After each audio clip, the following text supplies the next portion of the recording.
ಬಕ್ರೀದ್ ಸೌಹಾರ್ದತೆಯ ಸಂದೇಶ ಸಾರುತ್ತದೆ. ಈ ಹಬ್ಬ ಆಚರಿಸುವ ಜೊತೆಗೆ ಸಹೋದರತೆಯನ್ನ ಬೆಳೆಸಬೇಕು. ಪರಸ್ಪರ ಸಂಸ್ಕೃತಿ ಸೌಹಾರ್ದತೆಯನ್ನ ಹಂಚುವ ಮೂಲಕ ದೇಶದಲ್ಲಿ ಉತ್ತಮ ಸಮಾಜ ನಿರ್ಮಾಣ ಮಾಡಬೇಕು ಎಂದು ವಿಧಾನಸಭಾಧ್ಯಕ್ಷ ಯುಟಿ ಖಾದರ್ ಹೇಳಿದರು. ಅವರು ಬಕ್ರೀದ್ ಹಬ್ಬದ ಪ್ರಯುಕ್ತ ಉಳ್ಳಾಲ ದರ್ಗಾಕ್ಕೆ ಭೇಟಿ ನೀಡಿ ಜಿಯಾರತ್ ನಡೆಸಿದ ಬಳಿಕ ಮಾತನಾಡಿದರು. ದರ್ಗಾ ಅಧ್ಯಕ್ಷ ಹನೀಫ್ ಹಾಜಿ ಮಾತನಾಡಿ, ಪ್ರವಾದಿ ಇಬ್ರಾಹಿಂ ಅವರ ಕಾಲದಲ್ಲಿ ನಡೆದ ಘಟನೆಯನ್ನ ನೆನಪಿಸುವಂತಹ ಹಬ್ಬ ಬಕ್ರೀದ್ ಆಗಿದೆ. ಎಲ್ಲೆಡೆ ಶಾಂತಿ ನೆಲೆಸಲಿ ಎಂದು ಪ್ರಾರ್ಥಿಸಿದರು. ಉಳ್ಳಾಲ ಕೇಂದ್ರ ಜುಮ್ಮಾ ಮಸೀದಿ ಖತೀಬ್ ಇಬ್ರಾಹಿಂ ಆದ್ಮಿ ನಮಾಜ್ ಮತ್ತು ಕುತ್ಬಾ ನೆರವೇರಿಸಿದರು. ಈ ಸಂದರ್ಭದಲ್ಲಿ ದರ್ಗಾ ಅಧ್ಯಕ್ಷ ಹನೀಫ್ ಹಾಜಿ, ಪ್ರಧಾನ ಕಾರ್ಯದರ್ಶಿ ಮೊಹಮ್ಮದ್ ಶಿಬಾವುದ್ದೀನ್ ಸಕಾಫಿ ಇತರರು ಉಪಸ್ಥಿತರಿದ್ದರು.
ಧರ್ಮದಲ್ಲಿ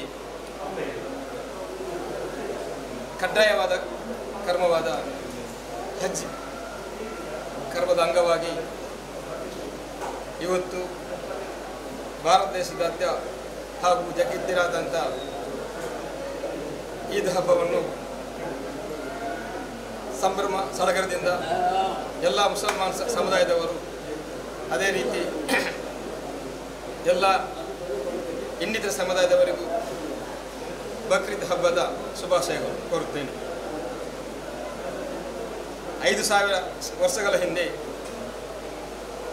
ಸೃಷ್ಟಿಕರ್ತನಾದ ಅಲ್ಲಾಹುವಿನ ಆಜ್ಞೆಯನ್ನು ಹಜರತ್ ಇಬ್ರಾಹಿಂ ಅಲಿಸ್ಲಾಂರವರು ತನ್ನ ಸುಪುತ್ರನನ್ನು ಬಲಿದಾನ ಮಾಡುವ ದಿನವನ್ನು ಸ್ಮರಿಸುತ್ತಾ ಇವತ್ತು ಎಲ್ಲ ಮುಸಲ್ಮಾನರು ಬಕ್ರೀದ್ ಹಬ್ಬವನ್ನು ಆಚರಿಸುತ್ತಾರೆ.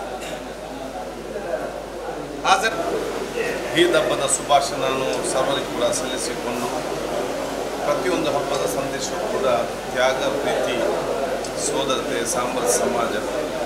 ಈದ್ ಹಬ್ಬದ ಶುಭಾಶಯ ಕೂಡ ತ್ಯಾಗ, ಪ್ರೀತಿ, ಸೌಹಾರ್ದತೆ, ಮಾನವೀಯತೆ, ಸಾಮರಸ್ಯದ ಒಂದು ಬದುಕಿಗೆ ತಮ್ಮ ಸಂದೇಶ ಕೊಡುವಂಥ ಹಬ್ಬವಾಗಿದೆ. ಈ ಒಂದು ಹಬ್ಬವನ್ನು ನಾವೆಲ್ಲರೂ ಕೂಡ ನಮ್ಮ ಅತ್ಯಂತ ಬಡವರು ಮತ್ತು ಶ್ರೀಮಂತರು, ಅತ್ಯಂತ ಸಣ್ಣವರು ಮತ್ತು ದೊಡ್ಡವರು, ಎಲ್ಲ ಜಾತಿಯ ವರ್ಗದವರು ಅತ್ಯಂತ ಪ್ರೀತಿಯಿಂದ ಇವತ್ತು ಸರ್ವ ಜೊತೆ ಇವತ್ತು ಸೇರಿಕೊಂಡು ಆಚರಿಸುವಂಥ ಇವತ್ತು ಕಾರ್ಯಕ್ರಮ ಒಂದು ಹಬ್ಬ ಇವತ್ತು ಆಗಿದೆ. ಪರಸ್ಪರ ನಮ್ಮ ಸಂಸ್ಕೃತಿಯನ್ನು ಹಂಚಿಕೊಳ್ಳುವಂತಹ ಒಂದು ಹಬ್ಬ ಕೂಡ ಆಗಿದ್ದುಕೊಂಡು ಒಬ್ಬರಿಗೊಬ್ಬರು ತಮ್ಮ ಸಂಸ್ಕೃತಿಯನ್ನು ಅರ್ಥ ಮಾಡಿಕೊಳ್ಳುವ ಮೂಲಕ